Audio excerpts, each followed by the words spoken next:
Class 12 UP board के छात्रों की हिंदी पाठ्य पुस्तक में संकलित काव्यखंड का पहला अध्याय प्रेम माधुरी, जो कि भारतेंदु हरिश्चंद्र जी द्वारा रचित शीर्षक है। इस शीर्षक के संपूर्ण पद्यांशों की व्याख्या को हम इस वीडियो में ही आपसे साझा करेंगे। आशा करते हैं कि यह वीडियो आपको बहुत पसंद आएगा। तो आइए देखते हैं बिना किसी देरी के पहले पद्यांश की व्याख्या, जो कि इस प्रकार है। मार्ग प्रेम को समझे, हरिश्चंद्र यथारथ होत यथा है। लाभ कछु न पुकारन में, बदनाम ही होने की सारी कथा है। जानत है जिय मेरु भली विधि, और उपाय सबे बिरथा है। बावरे हैं ब्रज के सिगरे, मोहिनाहक पूछत कौन बिथा है। मार्ग मतलब मार्ग, प्रेम को समझे, को अर्थात कौन, समझे मतलब समझेगा, यथार्थ मतलब यथार्थ, होत यथा है, यथा मतलब जैसा है। लाभ कछु न पुकारन में, कछु यानी कुछ भी, पुकारन मतलब पुकारने में, बदनाम ही होने की सारी कथा है।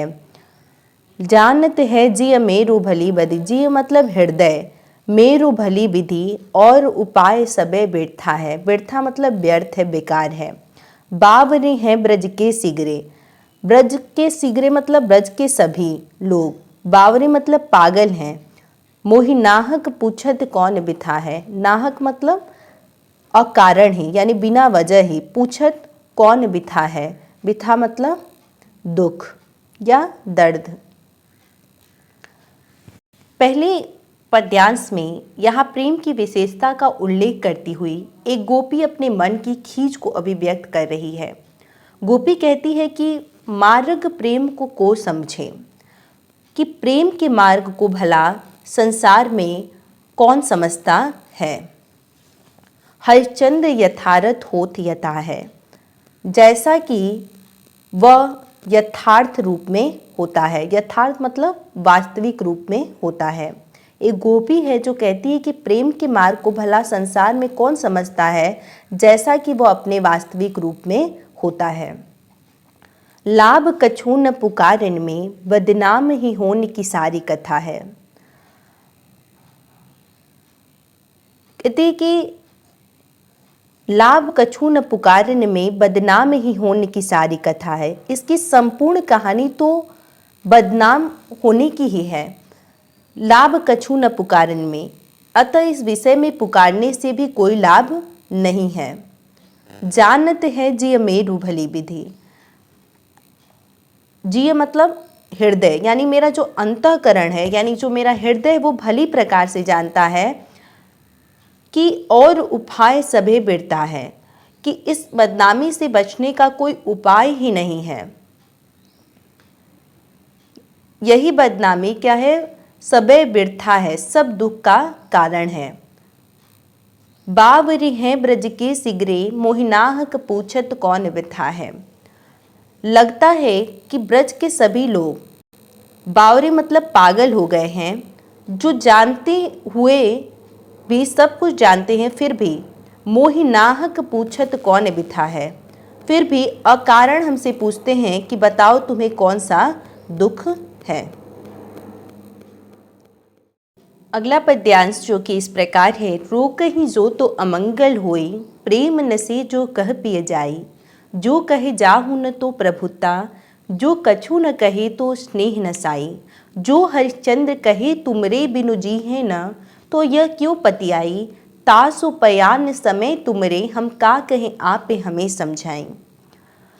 प्रस्तुत पंक्तियों में परदेश गमन के लिए प्रस्थान करने वाले अपने पति से नायिका, जो कि गोपिका है, अपने हृदय के प्रेम भाव को बहुत ही चतुराई से अभिव्यक्त करती हुई कहती है कि, कवि कहता है कि गोपिका जब पति उसका प्रदेश गमन के लिए प्रस्थान करने वाला है, तो गोपिका जो है उससे कह रही है कि रोक ही जो तो अमंगल होई। यदि मैं आपको परदेश जाने से रोकती हूँ तो अमंगल होगा, क्योंकि यह मान्यता है कि यात्रा हेतु अगर कोई जा रहा है तो उस व्यक्ति को रोकने टोकने से कुछ अमंगल होता है, कुछ अपशगुन होता है। प्रेम नसे जो कह पिय जाई, और यदि मैं कहती हूँ कि प्रिय जाई मतलब प्रिय जाओ, तो मेरे प्रेम का नाश होगा। क्यों नाश होगा? क्योंकि इससे आप यही समझेंगे कि आपके लिए मेरे हृदय में प्रेम ही नहीं है। जो कहे जाहू न तो प्रभुता, जो कछु न कहे तो स्नेह न साई। अगर वो कहती है फिर अगली पंक्ति में कि यदि मैं इस समय यह कहती हूँ कि जो कहे जाहू न तो प्रभुता, अगर मैं इस समय यह कहती हूँ कि न तो प्रभुता, कि प्रिय मत जाओ, तो यह आप पर प्रभुता प्रदर्शित करने वाला आदेश के समान होगा। यानी प्रभुता मतलब अधिकार प्रदर्शित करने वाले आदेश के समान होगा। कछु न कहे तो स्नेह न साई। और अगर मैं कुछ नहीं बोलती, चुप रहती हूँ, तो भी हमारे प्रेम का अंत हो जाएगा या हमारा प्रेम नष्ट हो जाएगा। जो गोपिका है वो कहती है कि अगर मैं आपको प्रदेश जाने से रोकती हूँ तो अमंगल होगा, क्योंकि यह मान्यता है कि यात्रा हेतु अगर कोई व्यक्ति प्रस्थान कर रहा है तो उसे रोकना टोकना अपशगुन होता है। यदि मैं कहती हूँ कि आप जाइए तो हमारा प्रेम, आपको ये लगेगा कि मैं आपसे प्रेम ही नहीं करती हूँ। जो कहे जाहू न तो प्रभुता, अगर मैं इस समय यह कहती हूँ कि आप मत जाइए तो आपको लगेगा कि मैं आप पर आदेश दे रही हूँ। जो कछु न कहे तो स्नेह न साई। और अगर मैं कुछ नहीं कहूँ तो भी हमारे प्रेम का अंत हो जाएगा। जो हरिश्चंद्र कहे तुमरे बिनु जीहे न, तो यह क्यों पति आई। अगली पंक्तियों में जो गोपिका है वो अपने पति से कहती है कि हे प्रियतम, यदि मैं आपसे कहूँ कि तुमरे बिनु जीहे न, मैं आपके बिना भी नहीं जी सकती, यह क्यों पति आई। पति आई मतलब विश्वास, तो आपको इस पर विश्वास कैसे होगा। कहती है कि हे प्रियतम, यदि मैं आपसे कहूँ कि मैं आपके बिना जी नहीं सकती तो आपको इस पर विश्वास क्यों होगा। तासु पयान समय तुम रे, हम का कहे आप ही हमें समझाई। अतः आप ही समझाइए कि आपके इस प्रस्थान के समय, पयान समय मतलब प्रस्थान के समय, मैं आपसे क्या कहूँ।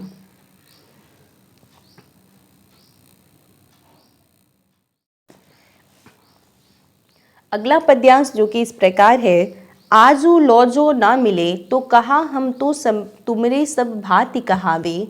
मेरो उराहन है कछु नाही, सबे फल आपने भाग को पावे। जो हरिश्चंद्र भई सो भई, अब प्राण चले चाहे तासु सुनावे। प्यारी जो है जग की यह रीति, विदा के समय सब कंठ लगावे। आजू लो मतलब आज तक, जो न मिले नहीं मिले, तो कहा हम तो सब तुमरे सब भांति कहावे। फिर मेरो उराहन है कछु नाही, उराहनो मतलब उलाहना या शिकायत, कछु नाही कुछ नहीं, सबे फल आपने भाग को पावे। भाग यानी भाग्य। जो हरिश्चंद्र भई सो भई, अब प्राण चले चाहे तासु सुनावे। भई सो भई मतलब जो होना था वह हो चुका। तासु मतलब इसलिए। प्यारी जो है जग की यह रीति, जग यानी संसार की यह रीति, रीति मतलब परंपरा। विदा के समय, समय मतलब समय, सब कंठ लगावे, कंठ मतलब गले से। प्रस्तुत पंक्तियों में जो नायिका है उसकी विरह दशा का वर्णन किया है कवि ने। और कवि कहता है कि एक नायिका विरह में व्याकुल अपनी भावनाओं को अपने प्रति के प्रेमी के प्रति व्यक्त करती हुई कहती है कि आजू लो जो न मिले तो कहा हम तो तुमरे सब भांति कहावे। कि तुमसे हम आज तक नहीं मिले तो क्या हुआ, हम तो तुमरे सब भांति कहावे, हम तो सभी प्रकार से केवल तुम्हारे ही कहलाते हैं। मेरो उराहन है कछु नाही, मेरा आपको कोई भी उलाहना इसलिए नहीं है। कहती है कि मेरा आपको कोई भी उलाहना इसलिए नहीं है, यानी शिकायत इसलिए नहीं है आपसे, क्योंकि सबे फल आपने भाग को पावे, क्योंकि सभी अपने भाग्य के अनुसार ही फल प्राप्त करते हैं। जो हरिश्चंद्र भई सो भई, अब प्राण चले चाहे तासु सुनावे। अगली पंक्तियों में जो गोपिका है वो कह रही है अपने पति से कि जो कुछ होना था वह हो गया, अब तो हमारे प्राण ही निकलने वाले हैं। इसलिए हम आपको सुनाते हुए यह कह रहे हैं, तासु सुनावे, यह सुनाते हुए कह रहे हैं कि हे प्रियतम, प्यारी जो है जग की यह रीति, संसार की यह रीति बहुत ही प्यारी है।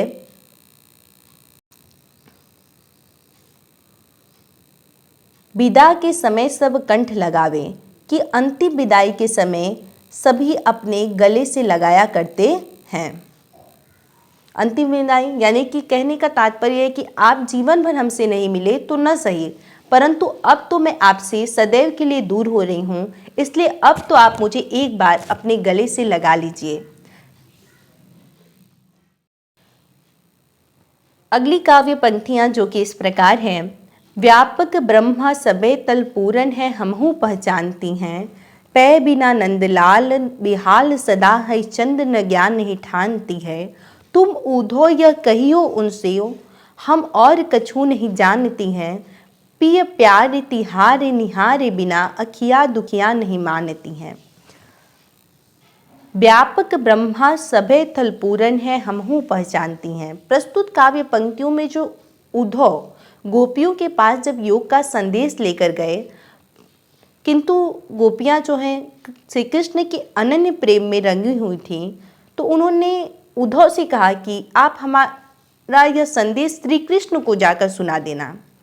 कवि कहता है कि यहाँ उद्धव को समझाते हुए गोपियाँ कहती हैं कि व्यापक ब्रह्मा सबे थल पूरन है हमहू पहचानती हैं। ये हम भली प्रकार परमात्मा की व्यापकता को विषय में जानती हैं। पै बिना नंदलाल बिहाल सदा है चंद्र न ज्ञान नहीं ठानती हैं। किंतु श्री कृष्ण के वियोग में हम व्याकुल रहती हैं और उन्हें छोड़कर हम किसी भी प्रकार की ज्ञान चर्चा में लिप्त नहीं होना चाहती हैं। तुम उद्धव यह कहियो उनसे, हे उद्धव, आप तो श्री कृष्ण के मित्र हैं, इसलिए आप श्री कृष्ण से जाकर यह कहिएगा कि हम और कछु नहीं जानती, हम उनके सिवा और कुछ भी नहीं जानती हैं, यानी कि हम श्री कृष्ण के अतिरिक्त और किसी चीज़ को नहीं जानती हैं। पिय प्यार तिहार निहारे बिना अखिया दुखिया नहीं मानती है, कि हमारी ये दुखिया आँखें श्री कृष्ण के दर्शनों के अतिरिक्त कुछ और स्वीकार नहीं करती हैं।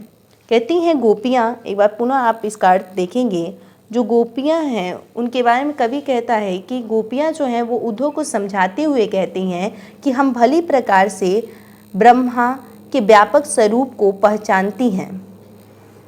पै बिना नंदलाल बिहाल सदा है चंद्र न ज्ञान नहीं ठानती, फिर भी हम श्री कृष्ण के वियोग में इतनी व्याकुल रहती हैं कि उन्हें छोड़कर हम किसी भी प्रकार की ज्ञान को लेने में असमर्थ हैं।